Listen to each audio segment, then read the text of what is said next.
our 10th lead change here tonight in Game 3. Shot clock at 8. Kuminga as Alexander Walker falls down. Kuminga fell down but made the shot and a foul. Yo, what's up mes butters? J'espère que vous allez bien. Bienvenue sur ma chaîne Magic Mike Curry où ça parle actualité NBA. Je sors des vidéos tous les jours sur l'actualité NBA, playoff, analyse de la veille et prédiction du soir. Donc si tu ne veux rien rater, n'hésite pas à t'abonner. Sans transition, on va parler bien évidemment du match New York Celtics et Warriors Minnesota. C'est parti. Le match 3 des demi-finales de la conférence Est entre les New York Knicks et les Boston Celtics a vu Boston s'imposer avec autorité 115-93, réduisant l'écart dans la série à 2-1 en faveur de New York. Après 2 défaites à domicile, les Celtics ont réagi en champions. Dès le premier quart-temps, ils ont pris une avance de 16 points, 36-20, qu'ils ont porté à 25 points à la mi-temps, 71-46.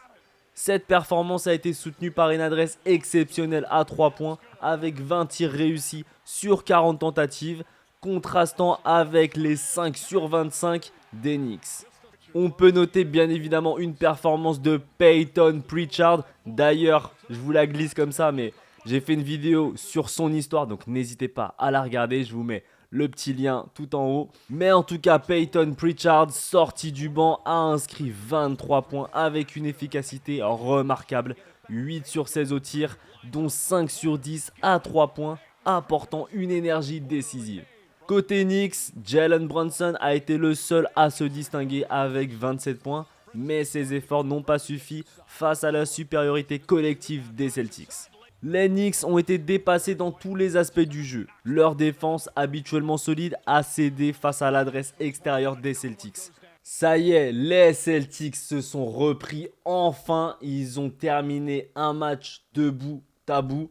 Parce que clairement, à chaque fois, c'était très frustrant. Les Celtics, sur match 1 et match 2, ils sont incroyables sur les 3 premiers cartons. 4e carton, ils se font caca dessus. Mais vraiment, et le mot est faible. Vraiment, le 4e quart-temps, j'ai l'impression, ils sont dépassés. En plus, ils ont déjà l'expérience de champion. Donc, je ne comprends vraiment pas comment ils peuvent se faire reprendre 20 points à la fin de chaque match sur 2 matchs d'affilée. Là, clairement, le 3e match, ils ont bien géré la pression. Ils ont été jusqu'au bout au niveau de l'effort. Et ça a payé. Vraiment, ils ont été solides, ils ont été focus.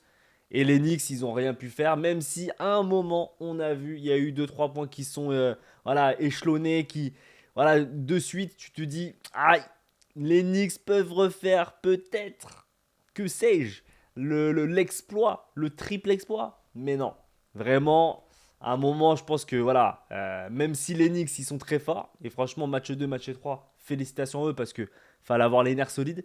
Mais là, les Celtics ont pu les contenir jusqu'au bout. Franchement, c'est mérité parce que les Celtics, clairement, pour moi déjà, je vois la série, je vois les Celtics gagner. Vraiment, même après le 2-0, je le voyais. Tu sens qu'en fait, il manquait juste quelque chose. Mais sur le papier et dans la globalité, tu sais très bien que les Celtics vont gagner. Là, c'est juste match 1, match 2. Franchement, je ne sais pas ce qui s'est passé. Ils se sont fait dépasser. Pourtant, ils ont une défense incroyable, les Celtics. Donc franchement, j'ai pas compris. Là, ça va revenir en ordre, on va dire. Je pense qu'ils vont reprendre aussi le 2e match au Madison. Ça va faire 2-2. Ça va peut-être se terminer en match 6, match 7. Je pense que ça va faire 4-2, 4-3. Mais les Celtics vont l'emporter. C'est sûr. On part sur le match 3 des demi-finales de la conférence Ouest entre les Golden State Warriors et les Minnesota Timberwolves qui a vu les Wolves l'emporter 102-97. Prenant ainsi une avance de 2-1 dans la série. On est obligé de parler d'Anthony Edwards qui a été le principal artisan de la victoire des Timberwolves, inscrivant 36 points dont 28 en seconde mi-temps avec un tir à 3 points décisif à 1 minute 19 de la fin du match. Côté Warriors, on peut parler bien évidemment de Jimmy Butler qui a mené l'attaque des Warriors en l'absence de Stephen Curry, marquant 33 points, captant 7 rebonds et distribuant 7 passes décisives. Également Jonathan Kuminga qui a apporté une contribution notable en sortie de banc avec 30 points, 6 rebonds et 3 passes décisives, offrant une présence offensive constante tout au long du match. Le match a été serré, les deux équipes étant à égalité 21-21 à la fin du premier quart-temps. Les Warriors ont pris une légère avance à la mi-temps 42-40 malgré une efficacité limitée à 3 points, 0 sur 5 en première mi-temps. Ils ont maintenu cette avance jusqu'au début du quatrième quart-temps. Cependant, les Timberwolves ont intensifié leur jeu dans les dernières minutes avec Edwards et Randle prenant le contrôle offensif. La sortie pour 6 fautes de Draymond Green à 4 minutes 38 de la fin a affaibli la défense des Warriors, permettant aux Timberwolves de capitaliser et de prendre l'avantage définitif. Ah là là, franchement, j'aime pas le dire, mais je le savais. Vraiment, je savais que les Wolves allaient l'emporter. Je pensais pas que ça allait être aussi serré. Mais après, bon, je savais que les Warriors allaient quand même se battre. Mais franchement, je vais vous dire un truc, mais déjà, je suis très surpris, mais positivement, ou je sais pas négativement, mais par rapport à la, comment dire, à la ténacité des Warriors, qui ont tenu quasiment jusqu'à la fin, alors que pour moi, je pensais que ça allait éclater. Et clairement, j'ai vu le match, j'ai veillé, c'était très dur, surtout de voir un match comme ça en plus, où en fait, ils arrivaient à la fin du quatrième quart-temps, ils étaient quasiment en victoire, hein. Ils avaient, je crois, à un moment, plus 5, plus 6. Après, ils se sont fait rattraper, mais de malade. Mais clairement, même quand ils étaient à plus 5, plus 6, j'ai l'impression que c'était un plus 5, plus 6 pour les Warriors, mais un peu de coup de chance. Vraiment. C'était vraiment Minnesota qui était très très nul. Vraiment. Après, il y avait une très très bonne défense. On ne va pas le cacher, les Warriors ont très bien défendu. En fait, je pense qu'ils savent qu'il fallait capitaliser sur ça. Ils n'ont pas une bonne offensive. Ils le savent. Stephen Curry n'est pas là. Ils ne sont pas là pour voilà, les handles, etc. Ils n'ont pas l'effectif. Ils n'ont pas l'effectif aussi des 3 points. D'ailleurs, les 3 points étaient très maigres sur ce match. Vraiment, ça faisait un peu pitié. Vraiment. Là, les Warriors, sans Curry, c'est vraiment une équipe qui ne devrait même pas aller dans les playoffs. Vraiment, je vais être dur, mais c'est vrai. Et là, clairement, franchement, je voyais le match. Je me suis dit, ils vont se faire plier. Mais quand est-ce qu'ils vont se faire plier? Parce que franchement, si les Warriors auraient gagné, ça aurait été une dinguerie. Parce que franchement, ils n'ont rien montré de dingue. Défensivement, c'était fort. Mais offensivement, à part Kuminga, qui tapait des dunks de la mort, qui rentrait dans la peinture avec autorité. Looney, qui était quand même très bon en défense. Sinon, Pods, oh là là, mais Pods, tu vois qu'il se chie dessus. C'est là où tu vois que Stephen Curry, il magnifie, mais vraiment, il glorifie et il fait briller ses coéquipiers. Parce qu'en fait, quand il est là, j'ai l'impression que tout le monde est incroyable. Quand il n'est pas là, tout le monde est nul. Vraiment. Pods, là, je l'ai vu, j'ai dit, putain, ce gars-là, il a zéro talent. C'est pas qu'il a zéro talent, c'est qu'en fait, quand il joue sous la pression, il n'est pas très fort. Alors que quand il y a Stephen Curry qui capte toute l'attention, Pods, il peut faire du bon jeu. Donc en fait, c'est ça. Donc Pods, pas dingue. Même Buddy, franchement, encore là, franchement, il tapait des 3 points qui étaient quand même sympas. Il arrivait à faire des shoots qui étaient quand même durs et il arrivait à marquer. Donc franchement. Et Butler, malgré ça, franchement, je vais être dur envers lui. Mais encore une fois, j'ai pas trouvé qu'il était assez impactant. Il a mis les points sur le papier, tu vois les stats, tu te dis waouh, Butler, il est incroyable. Mais tu regardes le match, les gars, franchement, je l'ai pas trouvé flamboyant, je l'ai pas trouvé agressif. Il y a des moments où il ratait des shoots où franchement c'était cadeau. Et il y a des moments où il aurait pu prendre un peu voilà, de leadership. Il avait la balle, il pouvait rentrer dans le dur pour marquer. Et à chaque fois, il avait peur, j'ai l'impression. Il avait la balle, boum, il passe la balle à quelqu'un d'autre. Mais non, vas-y mon pote. Ou à un moment, ils sont à 2 contre 1. Il y a Kuminga et Butler contre, je sais plus c'est qui, peut-être DiVincenzo ou quoi ou qu'est-ce. Mais en tout cas, ils sont 2. Il donne la balle à Kuminga. Kuminga redonne la balle à Butler pour qu'il puisse marquer. Et à la finale, il repasse la balle à Kuminga qui la perd. Et du coup, il n'y a pas panier. Franchement, Butler, je ne l'ai pas trouvé capitaine. Là, je l'ai trouvé plutôt lieutenant attentiste qui gère un peu, mais qui ne veut pas prendre ses responsabilités. Et il y a un moment donné, quand il n'y a pas Curry, il faut prendre tes responsabilités.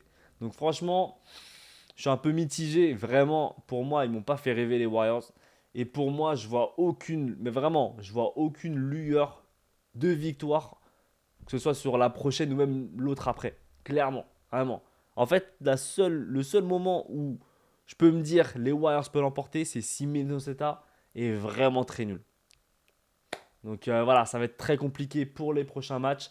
Je croise les doigts pour que Curry revienne au match 5 pour qu'il y ait voilà, 3-1 et qu'après il refasse une remontada de malade. Mais il y a très peu de chances pour moi que les Warriors l'emportent, en tout cas remportent cette série, malheureusement. Ok, on part sur les prédictions. Denver, OKC et Indiana, Cleveland. Let's go. Denver, OKC à 21h30. On va pouvoir se régaler ce soir. Là, on est sur le match 4. Il y a 2-1 pour Denver. Comme je vous l'ai dit, pour moi, Denver va faire une repeat.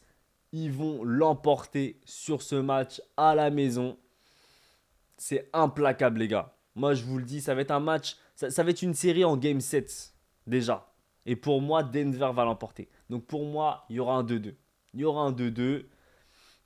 Jokic, franchement, il s'est quand même encore fait étouffer. Il s'est un peu plus exprimé, mais il s'est encore fait étouffer. Mais là, il va encore montrer du grand jeu. Hier, enfin en tout cas le match précédent, c'était Michael Porter Jr. Aujourd'hui, je sens qu'on aura un bon Jamal Murray et également un bon Aaron Gordon avec Jokic, bien évidemment. Donc pour moi, je vois les Denver l'emporter et je mettrai une petite pronostic de 118-112. On part sur le pronostic Pacers Cleveland, match 4 également. 2-1 pour les Pacers. Moi, je vous le dis, encore une fois, les Pacers vont perdre aujourd'hui. Pourquoi ? Parce que du coup, comme je vous l'avais dit, pour moi, déjà, Cleveland va gagner la série. Même quand ils étaient encore menés à 2-0, je vous ai dit, les Cleveland vont revenir si et seulement si, et c'est encore révélé, si les gars, on a du DeAndre Hunter, du Evan Mobley et du Darius Garland en bonne santé. Et franchement, ils sont revenus en bonne santé, ils sont revenus avec des bonnes intentions. En tout cas, Darius Garland à fond, Mobley un petit peu, mais ça revient doucement, mais sûrement. Donc franchement, pour moi, ce que j'ai vu dans le match précédent, c'était un très beau match, bien construit. Et là, tu vois que les Cleveland Cavaliers reprennent un peu d'énergie, reprennent des forces. Et clairement, je vois le match à Indiana gagné par les Cleveland Cavaliers. En termes de pronostic, je dirais un petit... Ça va être énorme, mais je pense que ça va être un petit 122-117. Voilà, c'est la fin de la vidéo. J'espère que tu t'es régalé. N'hésite pas à mettre un max de pouces bleus. N'hésite pas aussi à me donner ton avis en commentaire. Qu'est-ce que tu as pensé des matchs qui se sont passés? N'oublie pas aussi de t'abonner, vraiment, c'est très important. N'oublie pas aussi que tu es le meilleur. Ciao mes butters!